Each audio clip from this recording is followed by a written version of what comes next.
Hozir bemorning ichagini, zaharlangan yerini kesib olib tashlaymiz. Agar ishimiz o'ngidan kelsa, bemor tezda sog'ayib ketur. Bemorning ichagini, zaharlangan joyini kesib olib tashlaymiz deysizmi? Xuddi shunday. Yo'q, G'azal. Yo'q. Axir bu tirik jon-ku. Yo'q. Hakim Abu Faysal tongga qadar bemor yoniga hech kimni yo'latmagan. Qani taqsirlar, bu yerni bo'shatib qo'yinglar. Axir yo'l qo'ymayman. Yo'q. Bolani yorishga yo'l qo'ymayman. Siz Abu Faysaldan qo'rqasizmi? Yo'q. Men yolg'iz Parvardigori olamdan qo'rqaman. Men ham qo'rqaman. Bugun meni tiriklarda birinchi bor tajribam. Bashariyat adolatni orzu qilib kelmoqda. Adolatning, ma'rifatning, haqiqatning nuridan ezgulikning yo'li ravshan bo'lsin deydi odamlar. Necha asrlar ilgari yashab o'tgan avlod ajdodlarimiz hamisha ezgulikka intilib, farzandlarini ilmu odob, insoniyatga faqat yaxshilik va boylik keltiruvchi kasb hunar egasi, ma'naviy poklik sohiblari bo'lishlarini orzu qilganlar. Yaxshi niyatli insonlarning esa orzu umidlari ushalib, natijada ulardan bizga bebaho durdonalar meros bo'lib qolgan. Ular yozib qoldirgan kitoblarida turli kasb egalari haqida, turli hunar sohiblari haqida juda bir qiziqarli ma'lumotlar bor, juda qiziqarli rivoyatlar, hikoyatlar bor. Shu jumladan mana sizlarni, mana hozir siz kabi xizmat qilib kelayotgan elni salomatlikni tiklashda xizmat qilib kelayotgan shifokorlar, tabiblar haqida ham juda ajoyib bir so'zlarni o'qish mumkin. Bironta kasb egasi mana shu kasb o'rganganda yoki hunarni o'rganganda qasam ichmasdan o'sha hunarni, o'sha kasbni boshlaydi. Lekin sizlarni shifokorlar albatta o'qishi tugash arafasida, shu xizmatga kirish arafasida qasamyod qabul qiladi. Shifokorlik faoliyatimni boshlar ekanman, tantanali ravishda qasamyod qilaman. Ular azamatlar nomiga, shu onagar, shu koinot, shu mavjudot nomiga ont ichaman. Butun umrim davolashga bag'ishlayman. Jamiyat uchun qayerda ko'proq foydam tegadigan bo'lsa, o'sha yerga borib sidqi dildan mehnat qilaman. Butun umrim, butun ilmim, imkonim, iste'dodim bilan elga halol xizmat qilishga. Insonga hayot bir marta beriladi.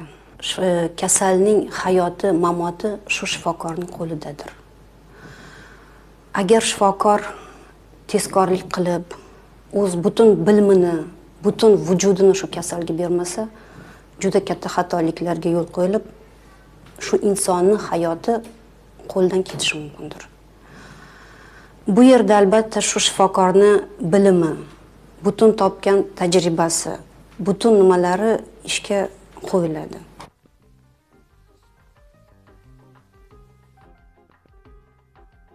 Men masalan keksalar qatorida shuni gapirishim mumkinki, odatlanib qolganmiz o'zimizni ota-bobamiz usulida davolanish.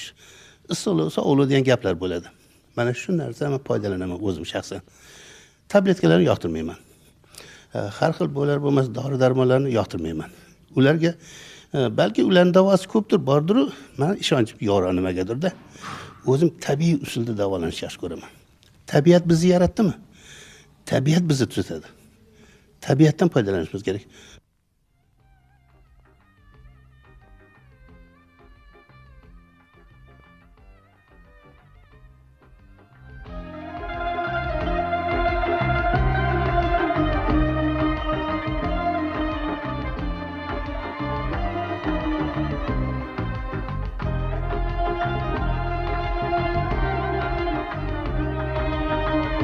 Bemorlarni davolayotganingizda o'sha qadimda yashab o'tgan qaysi bir tabiblarni usullaridan foydalanishga harakat qilasiz?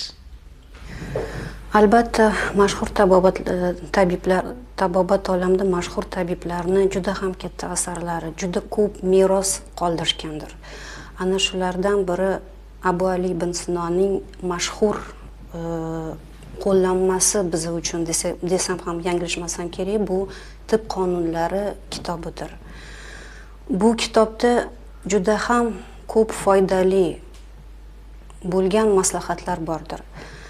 Bu yerda avvalambor kasal bilan mana shu shifokorning muloqotda bo'lishidan boshlab shu kasalni oxirigacha yetkazish, qanday uslublar, tabiiy uslublardan foydalanish haqida gap yuritiladi. Mana shu tib qonunlari kitobida men aytib o'tmoqchimanki, yurak urish risolalari bobi bordir.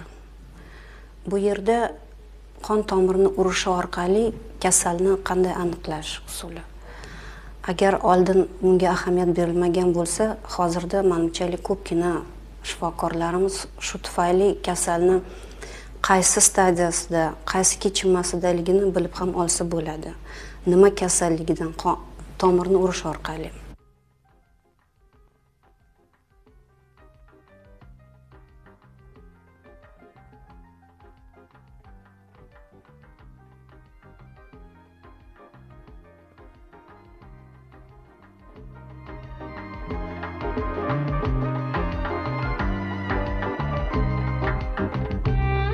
Ovqat yemas, uxlamasdan qanday qilib yuribsiz?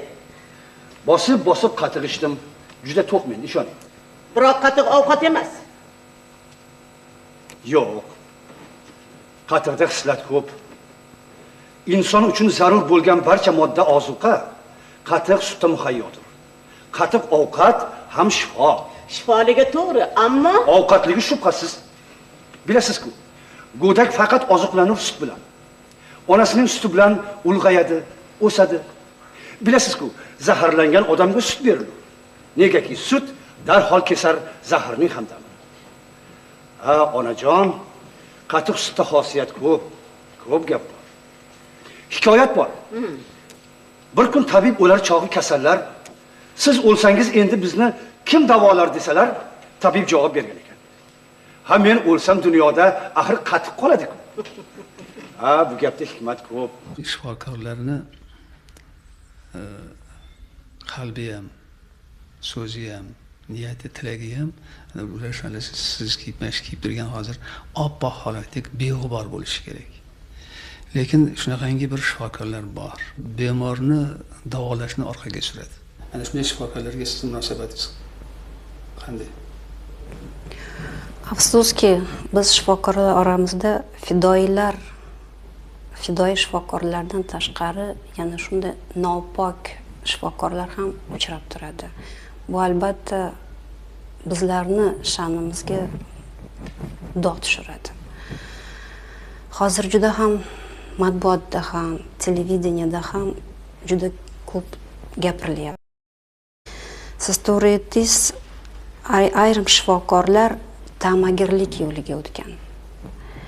Ana shu kasal najot so'rab kelganda ta'magirlik yo'li bilan ulardan har xil uslub bilan desam ham yanglishmasam kerak, shu kasalni boshini aylantirishadi. Bu juda ham achinarlidir. Badriddin Nuriddinovni nimaga o'z paytida operatsiya qilmadingiz, dada? Nima? Kimni gapiryapsan? Qanaqa Nuriddin? Esingizda bor, dada. Esingizda bor. Oilasi sigiri bilan qo'yni sotib, qo'lingizga olib bergandan keyingina siz operatsiya qilishga rozi bo'lgansiz, dada. Lekin u paytda operatsiyaga kech edi. Menga qara. Shu gapni gapirgan odamni og'ziga arayib qarab turdingmi? Meni dadam bunaqa odam emas deb kim shug'iga solmadingmi? Dada, men shunday qilishni juda istardim. Lekin garajdagi yog'i artilmagan mashina, bilur qandil, xrustal vazalar. Olimjon, Sizdagi oltin ziraklar, bilak uzuklar, shoda sandiqdagi marvaridlar axir sizning bir oylik maoshingizga kelmagan-ku, dada. Xos prezidentimizning farmonlari chiqdi. Men o'ylaymanki, hozir tibbiyot olamida, bizning tibbiyotimizda juda katta o'zgarishlar bo'ladi. Bu 3 yo'nalishda bo'lib, birinchisi byudjet hisobida, ikkinchisi xususiylashtirilgan, uchinchisi xo'jalik. Albatta bu nima uchun kelyapti? Mana shu shifokorlar orasida raqobat bo'lish uchun. Agar raqobat bo'lsa, mana shu shifokorda intilish bo'ladi. Intilish, o'zini bilimini ko'paytirish. Ana shundagina har bir shifokor bu yerda hali yuqorida aytib o'tilgan nopok ta'magirlik yo'liga o'tgan shifokorlar o'z yo'lida tushib qolaveradi. Biz shifokorlar yana nimadan xursand bo'ldik? Mana shu farmonda Abu Ali ibn Sinoning fondi tashkil etilishi haqida. Albatta, mana shu o'tgan olimlarimizni meroslari juda ham chuqur o'rganilmagan edi.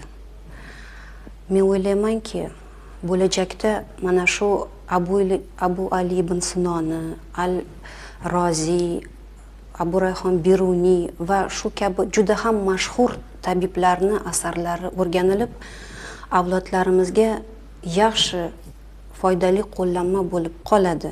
Umr bekor yashash uchun kerak emas albatta. Umr ko'kna dunyomizda biror ezgu ish qilish, odamlarga mehr va shafqat va muruvvat ko'rsatish, halol ishlab, avlodlarga yaxshi meros qoldirish, inson degan nomni oqlash uchun kerak insonga. Bu dunyoning boyligiga boylik qo'shish, husniga husn qo'shish uchun yashash. Shudir ulug' muddao.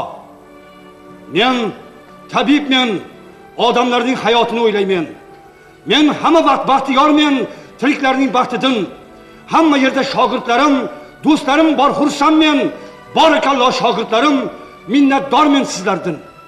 Qo'limdagi fan mash'ali so'ngani yo'q, so'nmaydi.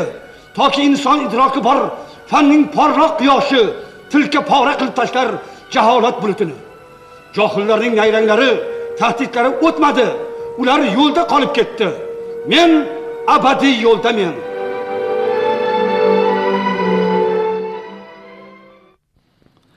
Ha, Sharq mamlakatlari o'zining buyuk olimlari, allomalari bilan olamga mashhur.